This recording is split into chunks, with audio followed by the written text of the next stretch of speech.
Hey, what's up guys, I'm Lan here. Welcome back to a new video on my channel. So in this video I'm going to talk about iOS 14.6 update. So it's been quite some time. I have been using iOS 14.6 on my iPhone XR. Yes, this is an iPhone XR, my primary iPhone on which I have been using this iOS 14.6 update. So in this video I'm going to talk about battery life, performance, and also going to talk about whether you should install this updates, because I know there are a lot of people still they are not on iOS 14.6 and waiting for somebody to explain, or they being skeptical about the battery life or whether they should actually update to iOS 14.6.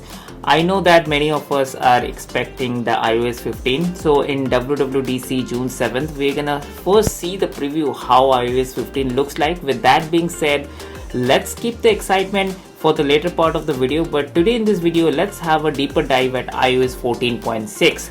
But before that, here is a community poll that I posted 2 days back, and here are the results. So most of you said that iOS 14.6 has been better, or it is like no noticeable changes that you guys are able to see from previous iOS updates. So thank you so much guys for your support, and full thanks to all the people who have participated. So I would definitely like you to participate in the community post if you haven't already. So with that being said, let's start today's video. But before that, if you're new here and happen to enjoy the kind of content that I do make on my channel, then definitely do give this video a thumbs up. And also it's a humble request to all of you watching this video, do consider subscribing to the channel, because it means a lot and it motivates me a lot to make more of this kind of videos. Now with that being said, let's get right into the video.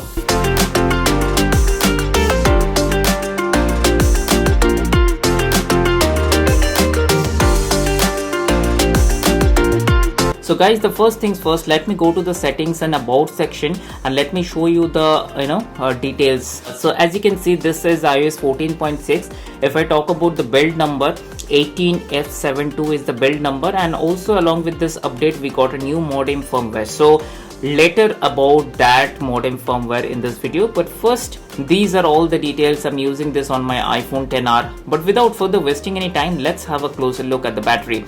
Now before I take a look at the graph, let's go to the battery health section, as I like to do with my every videos. As you can see, my phone supports peak performance capability and the maximum capacity is at 90%. I know a lot of you guys have commented on my previous videos that the dedicated video that I posted about the battery life and the performance. Many of you have mentioned still you are facing battery drain, your battery capacity or the battery health has dropped from 100% to 95%, 95 to 92. So with every percentage drop, there's a tension, there's a stress building up.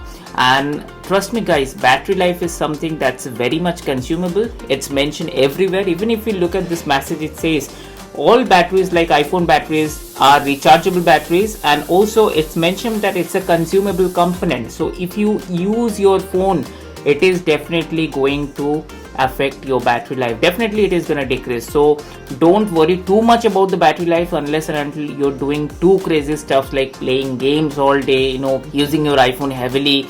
So don't worry too much about the battery life. So now let's have a look at the battery life graph. So as you can see, I have said this on my previous video, iOS 14.6 has been one of the best updates in terms of battery life. So as you can see from the graph guys, so the screen on time I have been getting 8 hours 49 minutes and screen off time is 20 minutes. So from the graph you can see that the battery life has been really good. So at least it has been improved since iOS 14.5.1. If I go to last 10 days, as you can see, this is how the average screen on time is, 6 hours 51 minutes. So on an average every day I've been getting a screen on time between 7 hours to 8 hours, and that's actually good. So that's all about the battery life. I won't waste too much of your time talking about the battery life, because there's a separate video I made about the battery life. If you would like to check that video out, I would put a card right here. You can go ahead and check that video out. Now with that being said, now let's have a look at the benchmarks. So today morning I have ran the Geekbench Score, and these are the results in front of you.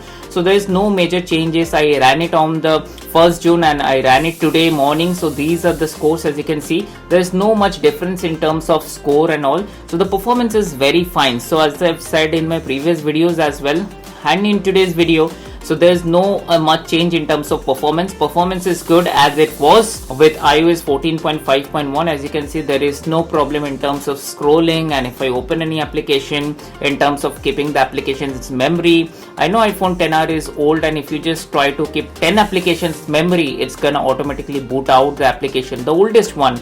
But definitely in terms of performance, as much as the device is getting old after 2 years, this device performs really great, trust me, in 2021 as well. So with iOS 14.6, I just want to mention that it is a great update, and if you still haven't updated to iOS 14.6, my recommendation would be, just update to iOS 14.6. There are a lot of features that I have talked about. You can watch the iOS 14.6 update video. There's some of the new features you can get with iOS 14.6, like the Dolby support that is coming with Apple Music and things like that, and the podcast subscription and things like that you can do with iOS 14.6. if you're into that, more or less iOS 14.6 is more of a security update. Now I said that we're going to talk about modem firmware. So as you can see that I'm using Vodafone in India with my iPhone. So with iOS 14.6, we have received a modem firmware update. Now I want to focus on this area a little bit, because the iPhone XR has been a device, all things have been great, but in terms of cellular reception, we all have been experiencing such kind of issues when it comes to cellular reception. Call drops, when you're calling a person, the call is not getting connected, the void calls. This has been all the issues that we have been experiencing with iPhone with the latest iOS 14 updates.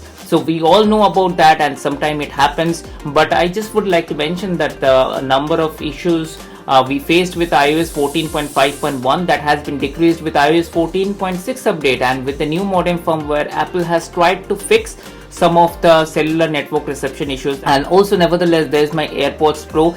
As you can see, previously with iOS 14.5.1, it's sometimes guys, it gets extremely difficult to connect the AirPods Pro. And if you talk about the automatic switching, if you can see, there is my iPad 8th generation. So if you like to switch between the devices, multiple devices, if you have a AirPods Pro, it takes time to switch the devices, it takes time to recognize the devices, and automatic switching did not work well. But with iOS 14.6, I'm happy to say that along with the cellular network improvement, there is a significant improvement in Bluetooth connectivity as well. So just wanted to mention that all in all, the iOS 14.6 is a good update. Definitely, if you haven't updated your device to iOS 14.6, definitely do update. It's recommended from my side. And also in terms of bug fixes like Bluetooth issues and cellular network connectivity issues have been improved compared to older times. So then again, I hope you enjoyed this video, and this video has been helpful somehow. If you are using an iPhone, do give this video a thumbs up, and also consider subscribing to the channel, because I keep on making videos just like this one. So then again, I will see you on my next video. Bye guys.